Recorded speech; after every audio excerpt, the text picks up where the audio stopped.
म्हणजे काय आहे हे अख्खा महाराष्ट्र आणि अख्खा देश ओळखतो. त्याच्यामुळे त्या गद्दाराला आणि हरामखोराला मी काय उत्तर देणार नाही.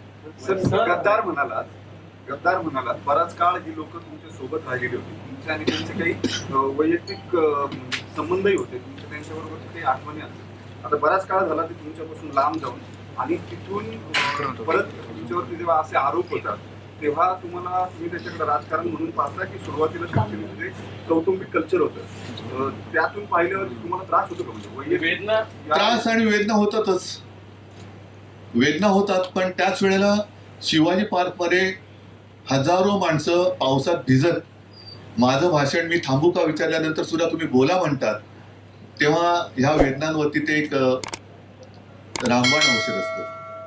आणि शिव्या देणाऱ्यांपेक्षा आशीर्वाद देणाऱ्यांचे हात खूप महत्वाचे असतात आणि ते हात कितीतरी पटीने माझ्या पाठीशी उभे आहेत.